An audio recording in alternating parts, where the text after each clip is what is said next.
ଆଁ ପିଲାଦିନୁ ଧାନ କାଟିଛି, ବେଙ୍ଗଳା ବି କରିଛି, ବିରି ମୁଗ ଉପାଡ଼ିଛି, ଚଣା ଶାଗ ବି ତୋଳିଛି। ଆଉ କୋଉ ଚାଷ କଥା କହିବି? ଇଏ କଣ ଚାଷୀ କିଏ ନୁହେଁ? ମୁଁ ଚାଷୀ ନୁହଁ। ଆପଣ କହିଲେ ବାଟରେ ଅଟକେଇବେ ମନ୍ତ୍ରୀଙ୍କୁ। ବାଟରେ ଅଟକେଇ ମୁଁ କହିଛି? ନୟାଗଡ଼ରେ ଅଟକେଇ ପାରିବେ? ମୋ କଥା ଶୁଣ ଟିକେ। ଆରେ ତମେ କିଛି ବୁଝିପାରୁନ। ଲୋକ ଏତେ ଜୋରେ ତାତିଲେଣି। ଲୋକ ଯେତେବେଳେ ତାତିବେ ସେତେବେଳେ ଗୋଟେ ଶାସକ ଦଳର ଅବସ୍ଥା କେତେ ଖରାପ ହୁଏ ସେଟା ଇତିହାସ କହିଛି। ମତେ ଲାଗୁଛି ଇତିହାସର ପୁନରାବୃତ୍ତି ହବ। କୌଣସି ମନ୍ତ୍ରୀ ଏମଏଲଏ ଭାରତୀୟ ଜନତା ପାର୍ଟିର ରାସ୍ତା ଉପରକୁ ଆସିପାରିବେନି। ଲୋକ ତାଙ୍କୁ ଚଲେଇ ଦେବେନି ରାସ୍ତାରେ। ଏଲୋପାତି ମାଗିଲେ ହୋମିଓପାତି ଦଉଛନ୍ତି, ତାହେଲେ ଚାଉଳ ମାଗିଲେ ତା ବଦଳରେ ଆଉ କଣ ଦେବେ?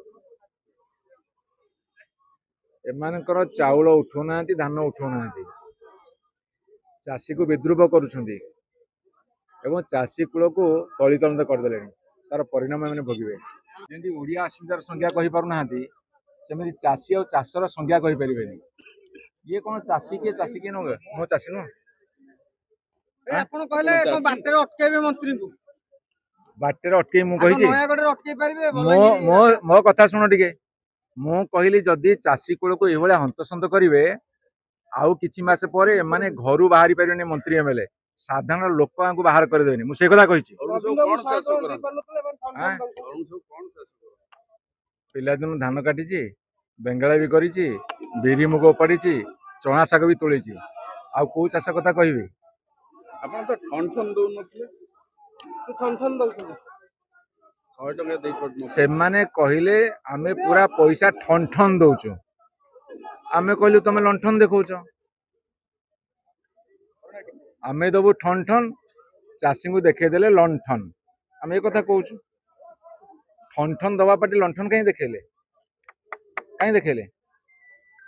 ମୁଁ ତାଙ୍କୁ ପ୍ରଶ୍ନ ପଚାରୁଛି, ତମେ ତ କହିଥିଲ ଆମେ ଧାନ ଉଠେଇଦବୁ, ଏତେ ଫନ୍ଦି ଫିକର କାହିଁ କରୁଛନ୍ତି? ଯିଏ ଅଧିକା ଧାନ ଦବ ତା ରେସନ କାର୍ଡ କାଟିଦେବୁ। ପ୍ରକୃତ ଚାଷୀକୁ ପଞ୍ଜୀକୃତ କଲେନି। ଏବେ ଟୋକନ ଦେଲେ କହୁଛନ୍ତି 3 ମାସ ପରେ ତମ ଆସ ମଣ୍ଡିକୁ। ମନ୍ତ୍ରୀ କହୁଛନ୍ତି ଯେମିତି ଟମାଟୋ ଆଉ କ୍ଷୀର ଢାଳି ଦଉଛନ୍ତି ରାସ୍ତାରେ, ତମେ ଧାନ ଢାଳି ଦିଅ, ନହେଲେ ଆଉ କାହାକୁ ବିକ୍ରି କରିଦିଅ। ଏପଟେ ମିଲରୁ କହିଛନ୍ତି ତମେ ନିଜ ଧାନ ସବୁ ସଂଗ୍ରହ କରି ନିଜେ ତାକୁ ଚାଉଳ କରି ଯାହା ପାରୁଛ ବିକି ଦିଅ, ଆମକୁ ହଇରାଣ କରନି। କହିଛନ୍ତି ନା ପଚାରୁନ? ମାନେ ଲୁଟିକି ଖାଇବୁ ଆଉ ଚାଷୀଙ୍କୁ ଭଣ୍ଡେଇବୁ। ଇଏ ହଉଛି ସେଇ ଭାରତୀୟ ଜନତା ପାର୍ଟି ସରକାର। ଚାଷୀ ପାଇଲେ କଣ?